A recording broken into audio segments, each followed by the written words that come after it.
Well, hi, good morning, students.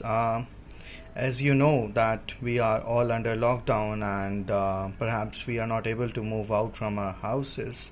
So we are all into quarantine and I hope you are fine and you are staying home and staying safe.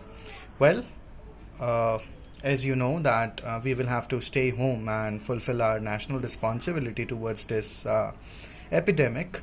Let us not waste any more time and let us continue our studies. So, students, as we all know that we had already discussed that your business studies of class 12th has been bifurcated into two parts. First is principles and functions of management, and the other one being the marketing and studying process.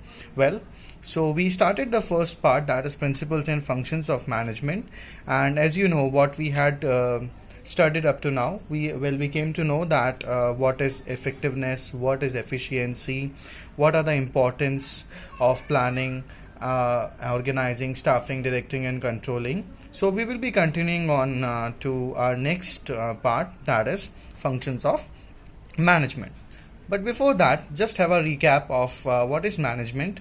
Students, as you all know that as I have taught you, management is an art of getting things done with and through others. So it is a process of getting things done with the aim of achieving organizational goals effectively and efficiently. And we came to know that management can be classified into two parts.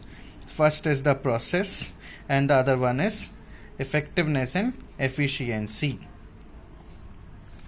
And I hope the difference is very clear to you all. What is the process? Process implies series and sequences of steps to be taken, series or sequences, or you can say it's chronological steps to be taken. And effectiveness means, since I told you that here comes T, so all the objectives to be completed with respect to time. Time is the key. Then we came to know what is efficiency. Efficiency stands for optimum utilization of resources. Optimum utilization of resources. So let us continue with this, our today's topic, that is functions of management. So as you all know that I have already sent you the flow chart of this. So let us begin.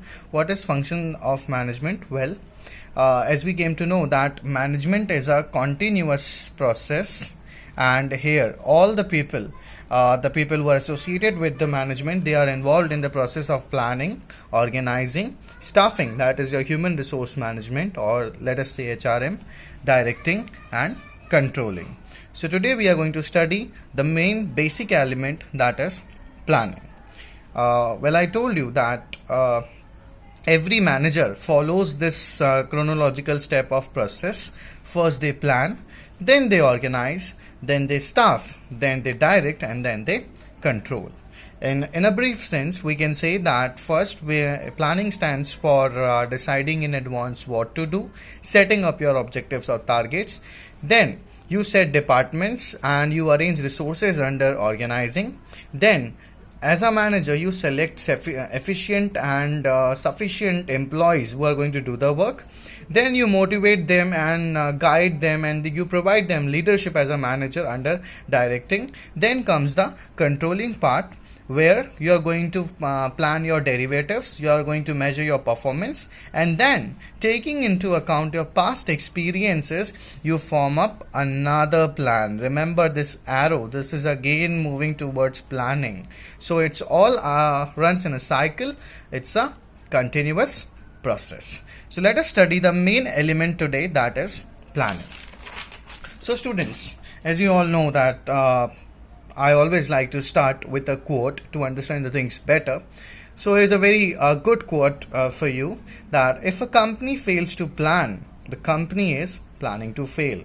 So this quote itself tells us the importance of planning, that if a company or an organization, if they are failing to plan, then the company is probably planning to fail.